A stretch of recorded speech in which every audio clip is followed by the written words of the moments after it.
and welcome to COVID-19, the good, bad, and the ugly, another program coming to you directly from my home. Today, we're going to look at how to be happy with your lockdown at home, working from home, or just staying at home. How do we be happy? How do we maintain our sanity? For this, I'm going to talk to Professor Priyanjali Bisoisa, Professor and Clinical Psychologist of Faculty of Medicine, University of Colombo. Professor Priyanjali Soisa, thank you very much for joining us in this Zoom interview in such short notice. Now, first of all, although we picked this program, this particular episode as how to be happy while staying at home, or how to be happy while self-distancing, and how to be happy while working from home, and all these things put together. Before I come to that, Professor Priyanjali, I want to ask you, we have anxiety. Now, if I may look at my phone right now and go to the messages, I find the news updates shows us that the COVID-19 cases exceed 1.2 million worldwide and 64,691 deaths, right? And US alone, this much there's a lot of things that are going. So now, every day we see the more amount of people, contracting this or dying, and even in Sri Lanka, it's we haven't got a reduction fear. But in Sri Lanka, as well as in most of the countries, there are lots of people who have got cured also, right?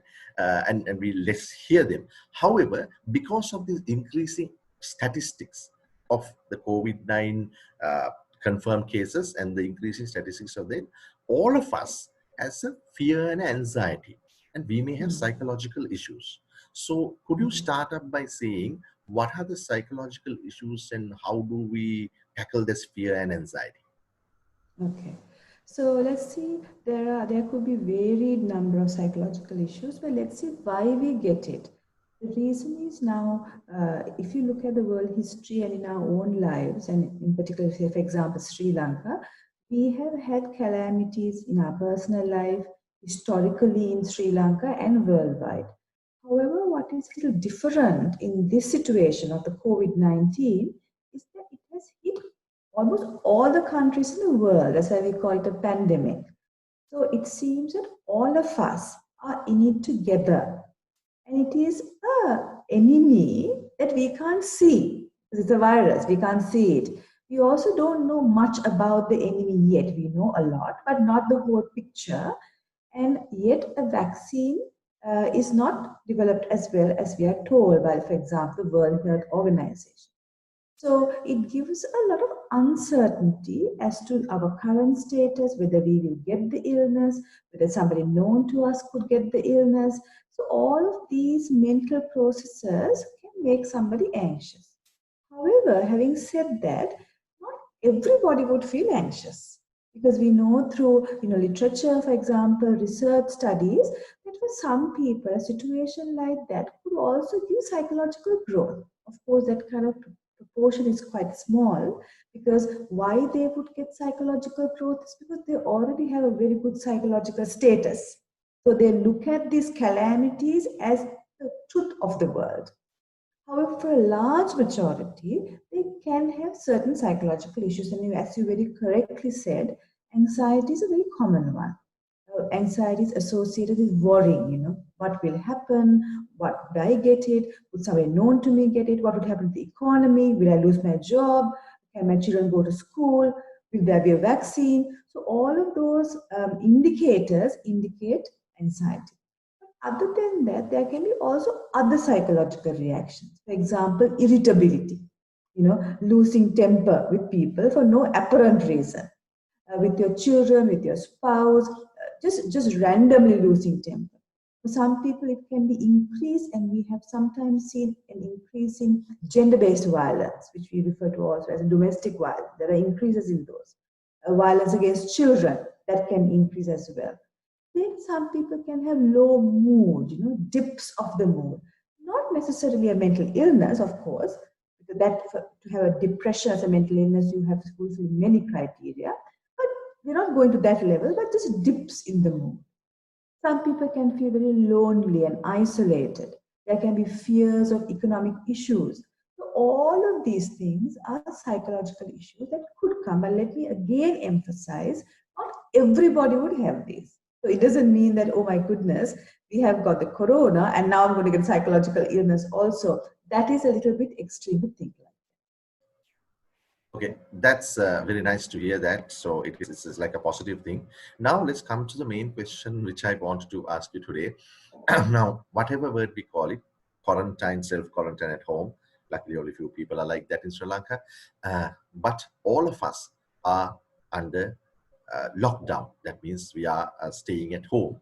And we are also encouraged to work from home at this time by most institutions. Now speaking to a lot of people and they are working from home even Saturday, Sunday, right? That's good. If it's Saturday, Sunday also you work. So anyway, it is now, if you are working from your home now, some people like lawyers and all those people have their offices at home, chambers in the best of time. But working from home on your own accord is different. That is, you can go out the time you want. You can take a walk at least. But here, working from home and stay at home, nothing else can substitute that, right? That is the issue here. So my simple question to you is, under this period where we are supposed to be at home, why working from home, and some people don't have to work from home, others has to work from home, and staying at home, and most of the people have kids, families, and I know friends of mine were saying that the kids are asking, why can't we go to school, why can't we go out and play, why can't we go to that place, why can't we have a bite, why can't we go to the parks, all sorts of things. So with all these issues happening around, even if you, like you said, don't have anxiety and fear and all that, how do we stay this period happily during this staying home period? Okay, okay.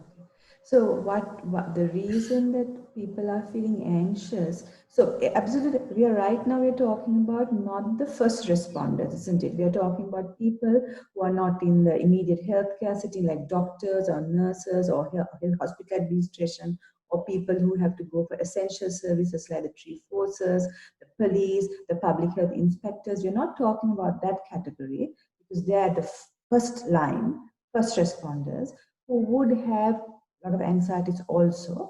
But we are talking about us who are working from home, who has the opportunity to stay at home. But that is also difficult for many people. Why? Our usual routine, which involves getting dressed, going out, talking to somebody, maybe going out for a meal, picking up something to eat from outside, all of those things have drastically been cut down. It's like, for example, you run into a wall and there is no even a skid, you just ran in. That's the unusual situation. And how do we manage this time, because it can go on for some time? How do we manage it and still be coming out of it, or still be happier in the process? I would think the first thing that we need to do is to really look at this, the attitude we have about this pandemic situation. That if we can fix that attitude and to remind ourselves of how to look at this, that would be the biggest strategy. So what is the first strategy therefore? Is to really look at our own lives, look at the lives of human history, and see that pandemics is not, this is not the first pandemic that we have got the world. We know there have been other pandemics, maybe not in our lifetime, but it has been there. So what we know is, so other than pandemics, there have been, of course, wars. For example, Sri Lanka had a conflict for 30 years. At a given point of history, so many countries are in conflict, in wars. There's famine, there's drought. So what we see is that humanity or human life has ups and downs. It's not always ups. We like it to be ups, but it's not so. So if we remind ourselves that, just as I like to give you an analogy, like say a surfer who goes up the wave, he likes it, but he knows at the top, he will also come down. And he stands very firmly on his skating board and comes down because he knows at the bottom also there will be another up. So if we remind ourselves that ups are there, but so is downs, that is a parcel of life, is inevitable. And this is a down, but there will also be an up.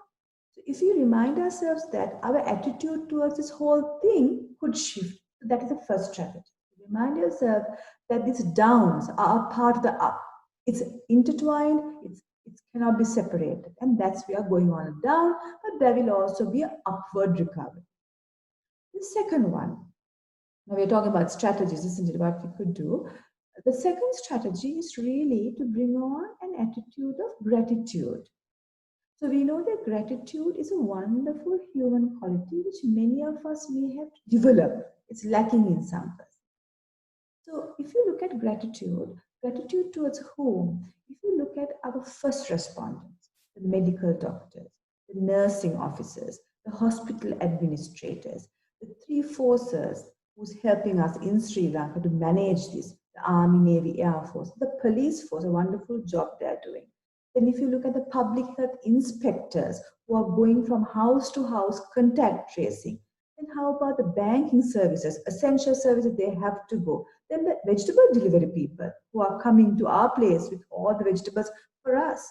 And what about all the administrators? For example, we heard of Saubhagya program in our agriculture ministry who's giving seeds to us to plant. So they're all working, doing their thing, coming out of this, putting themselves at risk, but still doing their work. So what it shows is if we can reflect on how many people are running this system so that we can be safe at home, this gratitude towards them grows rather than being in a complaining mode. You see? Because they are there for us. So when we are grateful, we also take our own actions to protect ourselves, our community, and our world. And what is that? What are the health indicators? Have physical distancing. Keep 1 meter from each other so that both of us are safe. Wash your hands thoroughly for 20 seconds, they say, so that you are clean of the virus. Don't touch your ears, nose, etc., your face, so that it won't come in. So all of these things which the health authorities have told us, we are more inclined to practice it because we remember other people out there is watching out for us. Gratitude is extremely important. The third strategy is to really look at your blessings. Now, for example, say if you look at who's listening to this clip that we have done, certainly you have either a laptop or you have a television or you have a smartphone. That's a blessing, isn't it? Because many people in the world don't have those things. All of us or some of us would have at least 1 meal a day. We might have a friend who loves us, who calls on us and checks on how we are. Those are all blessings. So if you could, when you feel that your mind is dipping into anxiety, or your mind is dipping into a low mood, or you're just irritable about this whole situation, bring to mind the blessings in your life. These three things. When you always recount blessings and think about what is happening, which is positive in your life, the mood that is going on to off the tracks comes back on track. The third strategy. Let's look at another strategy. The fourth one is humor. Now we know that since the beginning of the situation, as any situation, there were so many jokes in Sri Lanka. You know, but it's a joke makes our mind gentler, calmer, and more relaxed. If I was to give an analogy, say you have like a huge, tough mound of clay, like a snake's dwelling in your garden, and you want to remove it. It's so tough you can't do it. You put water into it, and it becomes much more gentler. It's easy to remove it. Humor is like that. Humor softens our mind. So when you are feeling unhappy, low mood, irritable, do not get involved with songs or teledramas or movies which are sad, which are violent, which are dreary, which are negative, because that will make you feel worse. There are so many songs that are uplifting. There are so many comedies. There are so many television programs that are gentle and light and brings happiness to you. Choose those. Don't go into the entertainment field which are negative or positive. Go into the entertainment field which uplifts you. And enjoying some jokes. You have friends who love to joke, who make light of things. Be in their company on the telephone. That's a fourth strategy. Fifth strategy, social connectedness. Now, initially, we used to refer to this term as social distance, but now it is referred to as physical distance. The reason is the health professionals want you to maintain the required distance, but still have your social relationships. And you might ask, how can I do that? We are inside the house, we cannot go out. How about telephones? You can certainly talk on the telephone, or if you have a neighbor across, by keeping the distance, you can talk to the person. How about your own family? You may have always wanted to spend more time with your spouse, your children, but because you had such a busy life, you couldn't. This is the opportunity. So keep your social connections. Our social support network really uplifts us. For example, yesterday I got two of my friends just randomly called and said, "How are you, Pianjali?" My mother called me, and on Facebook Messenger, people who I hadn't been in contact for a long time, they send these beautiful messages thinking about you. And all of these things uplifted my mind. So, connecting to others uplifts you and uplifts them. So, make a decision. What I try to do is every day I try to connect with two people other than my immediate family who is with me. Just call and check, particularly people who are elderly, whose children may not be at home, they are lonely, people who are a little bit vulnerable. Call them, check up on them, but don't talk about all the gory details. Try to uplift their mind. It will uplift their mind and in turn uplift yours. That's a fifth strategy.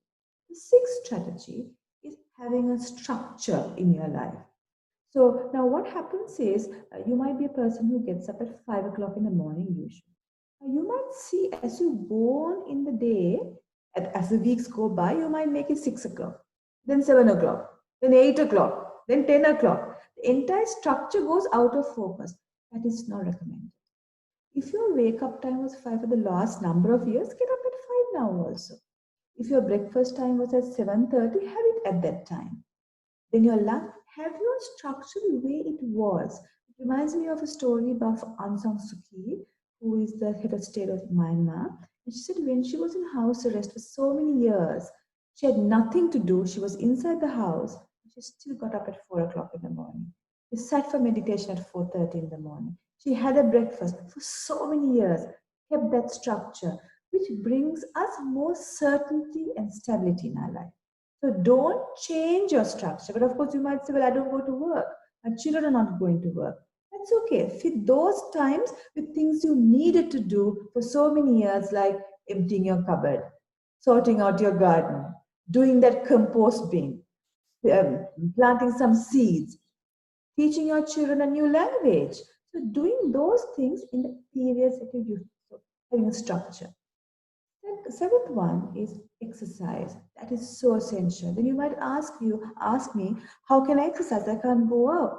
Many of us may be having older pieces of equipment that we had bought and is now used like a cloth rack from in many houses. Clean them up, take them out, keep it in your area, and do some exercise every day. Because we're staying at home, there's not much of physical exercise to the body, which can also have a dampening effect on the mind. If you don't have a piece of exercise equipment, why don't you walk up and down a small corridor? If you have stairs, if you have a little back garden, you can certainly do exercise. It's essential for everybody. Exercise has huge mental health benefits also. So we spoke about 7 strategies. I still want to talk to you about about Yeah, children.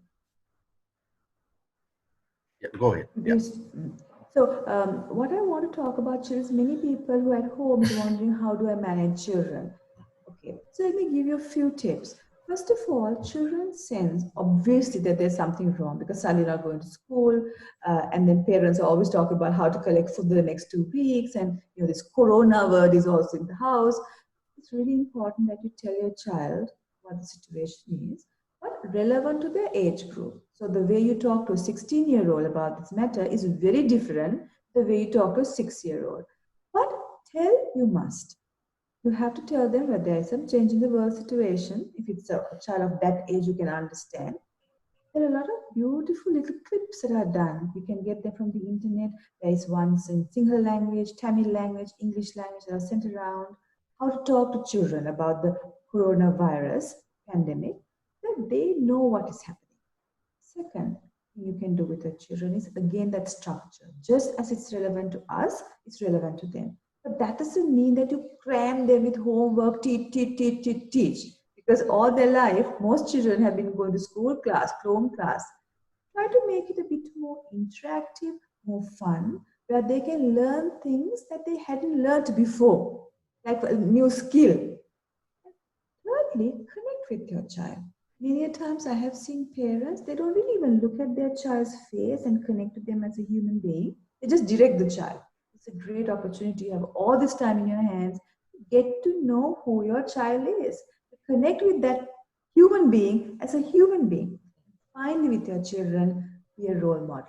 If you're so anxious and stressed out and biting your nails and wondering when shall I get my next bunch of rice packets, I have to ensure that we have everything stocked for the next 10 years.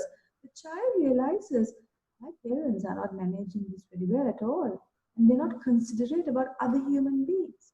However, if you're an adult, if you're a parent who talks about how is my elderly neighbor doing in my community? For example, in the neighborhood that I live in, we have a WhatsApp group, like a app, a group app, and there are people who write, how is this particular uncle doing? There's a vegetable truck coming. Shall we give him a call and tell him to come and buy his vegetable? Great community. So if a child sees his mother or father being interested in other people's welfare, he learns, my father is a good man. My mother is a good woman. They're concerned about other people too. The child learns those skills as a human being. So it's a great opportunity to grow your child into wonderful human beings. So that's really good. You touched upon all areas, and especially and the area I had some questions also is that how do we deal with children, right? So I think you showed us today the good side of how we can stay at home and manage ourselves.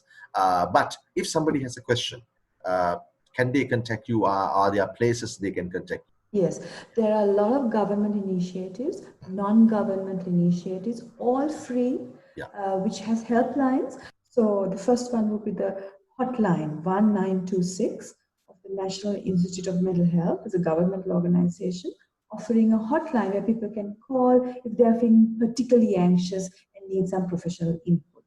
The second is a collection by a group of psychologists who are licensed, and they offer free online counseling from English, Sinhala, and Tamil. And you can book your online sessions for free through Facebook. It's called COPE Sri Lanka, COPE Sri Lanka. You go there, book it, and you can get free counseling for the COVID-19. Then for Women's Matters, the Women in Need is an organization that has been there for many years in the country. They have a hotline. You can call for violence related to women. And the National Child Protection Authority is looking into children's matters. Their hotline is there. They can call if there are matters related to children and abuse and violence against children. There is CCC, which is another hotline which offers mental health services.